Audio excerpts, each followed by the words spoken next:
What's up mga kaibigan? Kamusta? Ngayon ay may ihahandog ako sa inyong isang sci-fi, short movie na pinamagatang The Last Man.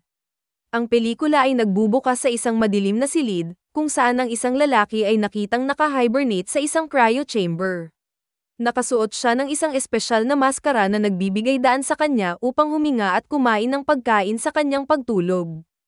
Ang kamera pagkatapos ay nagpan sa isang monitor na nakatago sa silid, at nakakagulat na ibinunyag na ang hindi pinangalanang lalaki ay nasa hibernation sa loob ng 17 taon, 2 buwan, at 22 oras. Biglang, ang aparato ay nakakaranas ng power failure, at ang cryo chamber ay dahan-daang bumukas. Napupuno rin ng mga kumikislap na ilaw at naglalagablab na alarma ang silid, na pinipilit na magising ang lalaki pagkatapos ng halos 2 dekada ng pagkakatulog.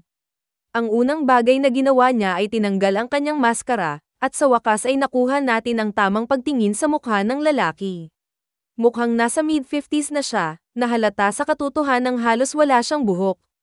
Habang patuloy na tumutunog ang mga sirena, saglit na umuubo ang lalaki at saka sumandal sa dingding. Matapos ang ilang taon na pagkakatulog, parang medyo nanigas ang katawan niya.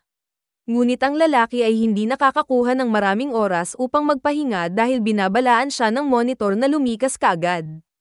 Kaya, mabilis siyang nag-check sa paligid ng silid at nag-iipon ng maraming gamit hanggat kaya niya. Nagsuot din ng espesyal na suit ang lalaki at kumuha ng rifle bago lumabas.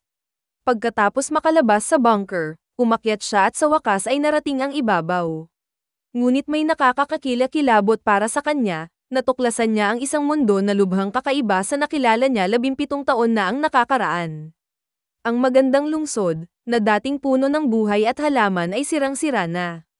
Wala kahit isang buhay na nilalang na makikita sa malayo, na nagpapahiwatig na ang isang nuclear strike ay naganap dito.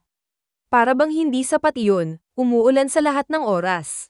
Sinira ng radioactive rain ang lahat ng bagay na nakakaugnay nito, na ginagawang ganap na black and white ang lungsod.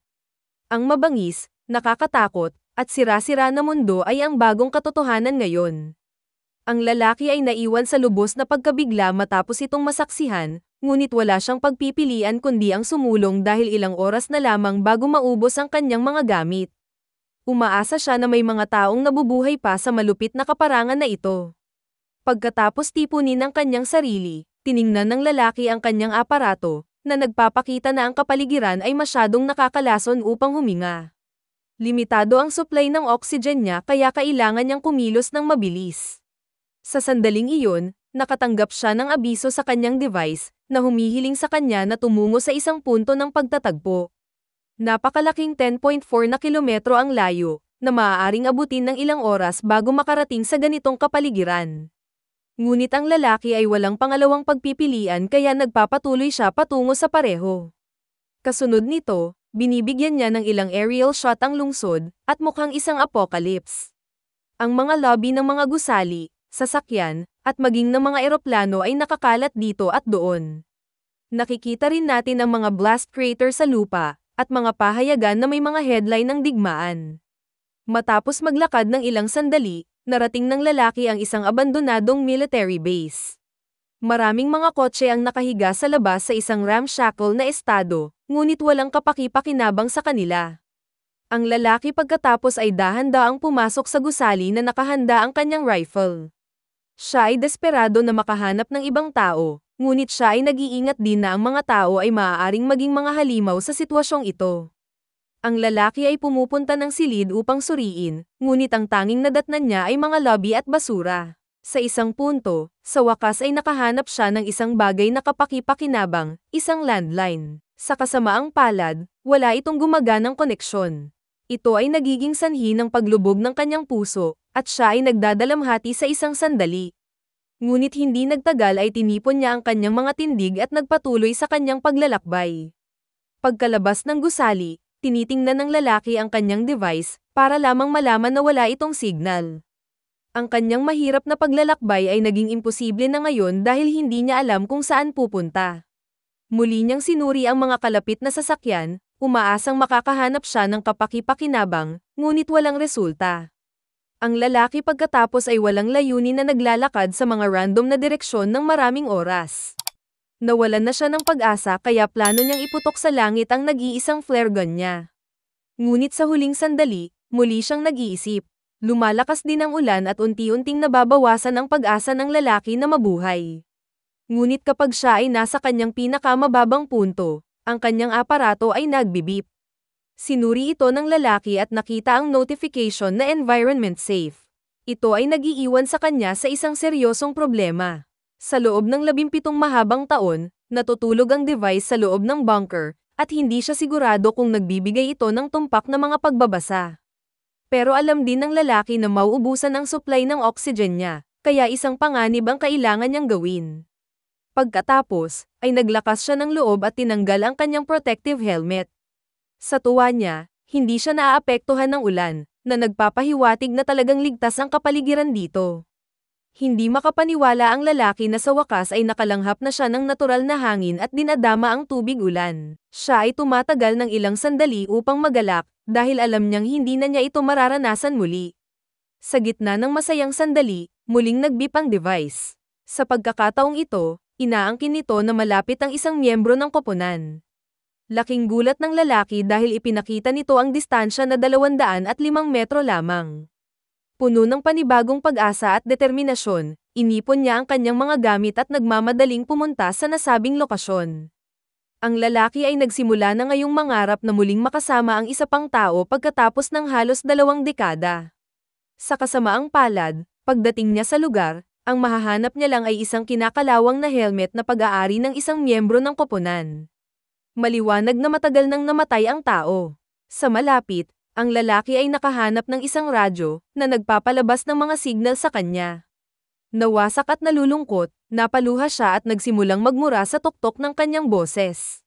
Kapag tapos na siya, binibigyan niya ng tamang libing ang namatay na miyembro ng koponan. Siya rin ay umaawit ng ilang mga panalangin na nagpapatunay na ang sangkatauhan sa loob niya ay mabuti at tunay na buhay. Kasunod nito, isinuot muli ng lalaki ang kanyang helmet at nagpatuloy sa kanyang paglalakbay. Dahil hindi niya alam ang eksaktong direksyon patungo sa lugar na pinagtagpuan, nagpasya siyang lumihis. Pagkaraan ng ilang oras, nakarating siya sa isang nasirang kapitbahayan na dating tinitirhan ng maraming pamilya. Pumasok ang lalaki sa isa sa mga bahay, kung saan nakita niya ang isang silid na puno ng mga litrato. Habang pinagmamasdan niya ang mga ito, nagiging emosyonal siya at nagsimulang umiyak. Napag-alaman na ang bahay ay walang iba kundi siya. Ang isang larawan ng lalaki kasama ang kanyang asawa at ang kanilang minamahal na aso ay nagpapaalala sa kanya ng mga masasayang sandali nila noon. Pero ngayon lang niya napanaginipan ang mga sandaling iyon dahil wala na ang mundong alam niya. Matapos makalabas ng bahay ang lalaki, desperado siyang humingi ng tulong sa kanyang radyo. Umaasa siyang may makakarinig sa kanya at makakahanap sa kanya.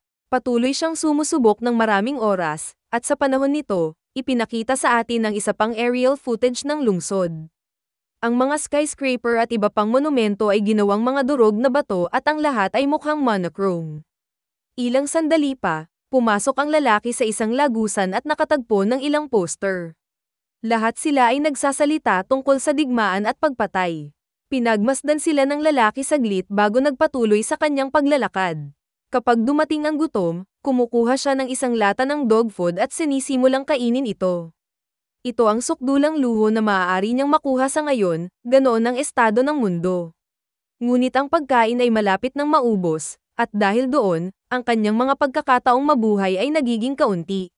Sa kabila ng malagim na sitwasyong ito, sinusubukan ng lalaki ang kanyang makakaya na hikayatin ang kanyang sarili.